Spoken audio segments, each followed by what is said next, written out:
जैसे आपने GCC countries का जिक्र किया तो उसके अंदर पहले बहरीन से ख़बरें आई, कतर से आई और फिर यूएई के मरीना एरिया से भी ख़बरें आई कि वहाँ पे ईरान ने जो है अटैक किया। और अगेन ईरान का इसके ऊपर जो फोकस था वो था कि जहाँ जहाँ कॉन्संट्रेशन है यूएस बेसिस हो जाएँ या यूएस ट्रूप्स हो जाएँ वहाँ पे उन्होंने अटैक करना था। तो ज़ाहिर है हर किस्म के मामलात के अंदर जब आप इसकी ये चीज़ होती है, जंगी सूरत क्रिएट होती है, तो उसके अंदर एक सिविलियन कैजुअल्टीज़ का भी सिलसिला होता है। दुबई से एक कंफर्म डेथ की रिपोर्ट आई और वो फिर उनकी जो नेशनलिटी है वो पाकिस्तानी पता चली, तो उनके ख़ानदान वालों से बाकी सब से हम ज़ाहिर अफसोस भी करते हैं। और यूएई गवर्नमेंट ने भी इस किस्म की ट्वीट आई थिंक की है। तो ये एक कॉस्ट ऑफ वॉर जो है ये बड़ी स्ट्रिक्ट है। एक तो ये, दूसरा आप ये देख लें कि जब ये मामलात होते हैं तो ट्विटर खुद ही आपको बताता है, लेकिन मैं आदतन जो है वो फ्लाइट रेडार जो एक ऐप है वो देखना शुरू कर देता हूँ, क्योंकि उसके ऊपर आपको पता चल जाता है कि एयर स्पेस क्यों है। तो दीगर जीसीसी कंट्रीज़ जो जहाँ जहाँ ये हो रहे हैं वहाँ पे नोटम्स जो हैं वो इशू हो गए और एयर स्पेसेस बंद हो गई। बहुत ज़्यादा जो है ट्रैफिक जो थी वो पाकिस्तान की तरफ मूव हुई, जिसके अंदर कराची का जो हवाई अड्डा है वो बहुत ज़्यादा इस्तेमाल हुआ। और कुछ ने वहाँ पे लैंडिंग भी की, कुछ को वहाँ पर स्टे भी कराया, कुछ को वहाँ से भी डाइवर्ट भी किया। और इससे ना निज़ाम पूरा जो है आपका एयर ट्रैवल का हिल जाता है। दुबई एयरपोर्ट के भी कुछ मनाज़र हमने देखे और वहाँ पर कितना रश है।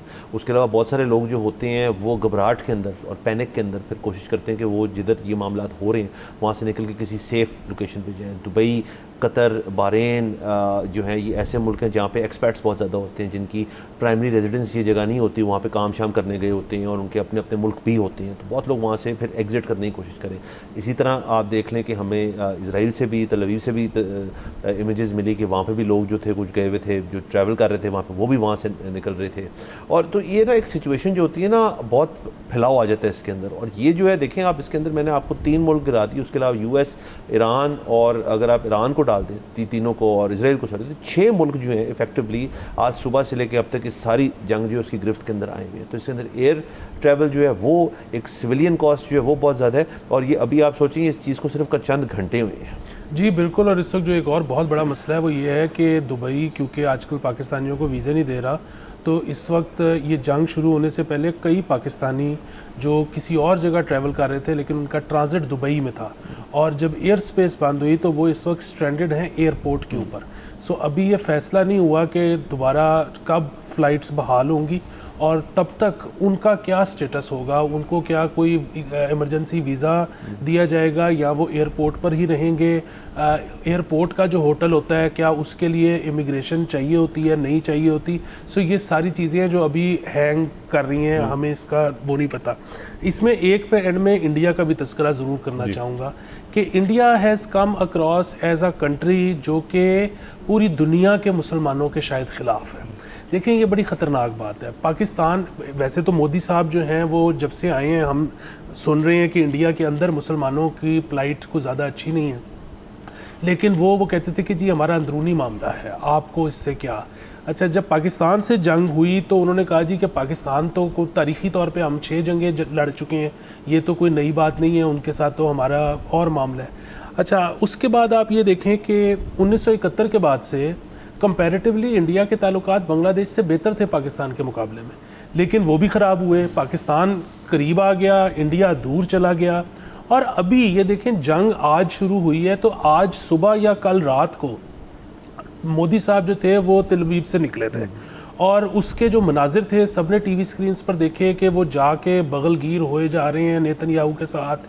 और फिर जो उन्होंने तकरीर की, उस तकरीर में उन्होंने हमास की तो बार बार की मजम्मत, लेकिन इस चीज़ का जिक्र ही नहीं किया कि कितनी नस्लों की नस्लें ख़त्म कर दी नेतन्याहू ने। और अगेन वही आप टाइमिंग देखें ना कि वो एक दिन पहले एक दिन बाद हो जाता, लेकिन सेम डे जिस दिन वो वहाँ से निकले उसी दिन अटैक हो गया। ये आई डोंट नो कि इंडिया ये देख रहा है नहीं देख रहा। ज़ाहिर है इंडिया एक ग्रोइंग इकॉनमी है, उनके लिए ज़रूरी है कि पूरी दुनिया के साथ उनके ताल्लुकात अच्छे हों। बहुत ज़्यादा ममालिक हैं इस दुनिया में जो कि मुसलमान हैं।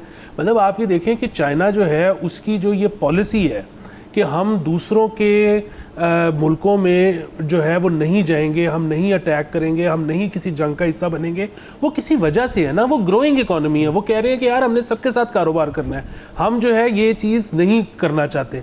India on the other hand अभी वो उस तरह से ग्रो भी नहीं कर पाया, मतलब अगर आप उसका चाइना से मुआवजना करेंगे तो वो 1/10 भी नहीं होगा, लेकिन उसने अभी से इतनी अजीबोगरीब साइड्स लेनी शुरू कर दी हैं। मुझे मतलब अगेन इंडिया का फ्यूचर बहुत आज से 10 साल पहले ब्राइट नज़र आ रहा था, हालांकि ख़राब होना शुरू हो गया था 14 साल पहले, मतलब ये मोदी साहब को जितना अरसा हो गया है वो इमेज बेहतर नहीं हुआ, ख़राबी की तरफ ही गया है।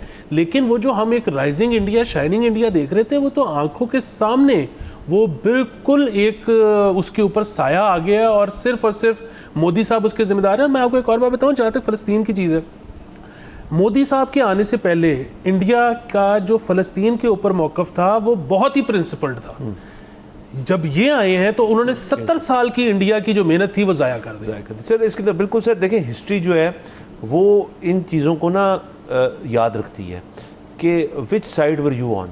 जब कहीं जुल्म हो रहे हैं, कहीं मामलात हो रहे हैं, तो आपका क्या रद्द-ए-अमल था बतौर मुल्क, और वो इंडिया ने बड़ा वाज़े की है, वो डोमेस्टिकली भी की है और अपनी जो उनकी बैनुल-अक़वामी ताल्लुकात हैं उसके तहत भी उन्होंने हमें बताया है कि वो किधर स्टैंड करते हैं। अब ये चीज़ें जो हैं ये काबिल गौर हैं। जैसे आपने कहा कि वो तल अवीव में थे और वो बिल्कुल जिस तरह उन्होंने स्पीच की और जिस तरह वो गर्मजोशी से नेतन्याहू के साथ शाना पशाना खड़े रहे, फिर कोई डिफेंस डील भी हो रही है वहाँ पे, बड़े मामला जो हैं वहाँ से निकले और उसके बाद से ये चीज़ होगी। तो ऑफ कोर्स इंडियन एंगल इसके अंदर आता है। हम इससे पहले अफगानिस्तान और पाकिस्तान की बात करते हैं, वहाँ पर भी इंडियन एंगल आता है। वहाँ पर जो इंडिया है वो भी इस चीज़ को फ़रोग देता है कि अफगानिस्तान के अंदर जो तालिबान है उनको वो स्पॉन्सर करके यहाँ पे भी अटैक्स करवाते हैं। इस चीज़ के एविडेंस भी हमारे पास मौजूद है, ये एविडेंस हमने प्रेजेंट भी किया है। BLA की हद तक आप बात करें तो वहाँ पे भी इंडिया मुदाखलत करता है।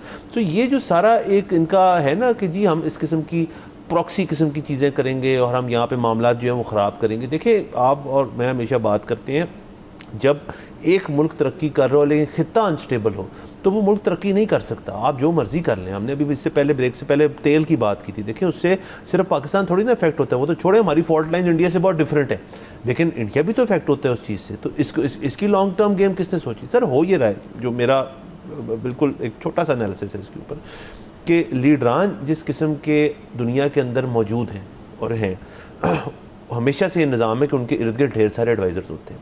सुबह मैं अमेरिकन मीडिया सुन रहा था जिसके अंदर ये बात जो थे कुछ एनालिस्ट कर रहे थे कि वो मतलब अनकन्फर्म कह रहा हूँ, अननोन जो उनकी सोर्सेज हैं सॉरी, उसके तहत वो बता रहे थे कि डोनाल्ड ट्रंप साहब को बहुत सारे लोगों ने उनकी कैबिनेट के अंदर से कहा था कि ये आप ना करें, ये मामला ठीक नहीं है, इसका फॉलो आउट जो है वो बहुत बुरा हो सकता है।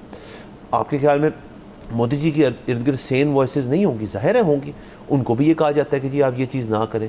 सो हम जिस किस्म के मुल्क में दुनिया में इस वक्त मौजूद हैं, जहाँ पे बड़े मुल्क जो हैं उनके लीडरान जो हैं वो अपने एडवाइज़र्स की ही सुनते हैं बात और उससे बरक्स किस्म के एक्शंस लेते हैं, तो अगेन उसके अंदर दीगर खित्ते जो हैं अगर अनस्टेबल होते रहेंगे तो फिर आप कारोबार कैसे करेंगे?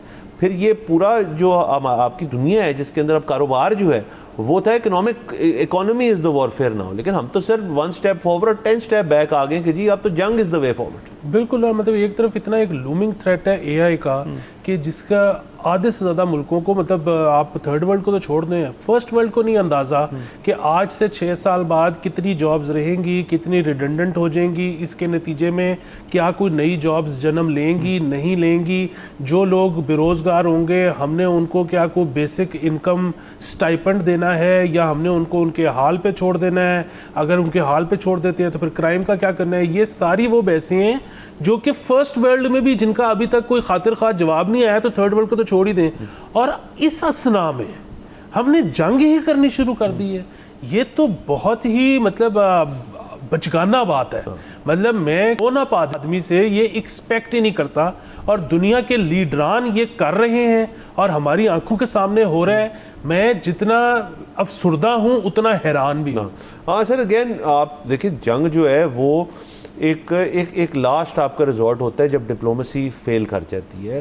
देखिए जैसे मैं कह रहा हूँ कि मैं जब देखें ओमान का एक बहुत पॉजिटिव रोल रहा है, ईरान और बाकी ये जो मामला हैं टॉक्स के अंदर के सालसी का और किसी किस्म की जो जोहरी हथियार हैं उसकी हद तक मामला जो है उसको, मैं उनकी वीडियो देख रहा था सुबह जिसमें वो कह रहे थे कि हमारा जो इनरिच प्लूटोनियम है हम उसको भी किसी तरह से इरेडिकेट कर सकते हैं ईरान में से। इस तरह की बात, इस तरफ बात जाना शुरू हो गई थी कि यानी कि ये मामला था नहीं सर असल में जो है ना कि जी ये न्यूक्लियर वाली चीज़ ये तब भी शायद नहीं थी, ये अब भी शायद जो है इतनी वाज़ेह नहीं है कि सिर्फ यही वजह थी या यही वजह थी कि ये चीज़ करते।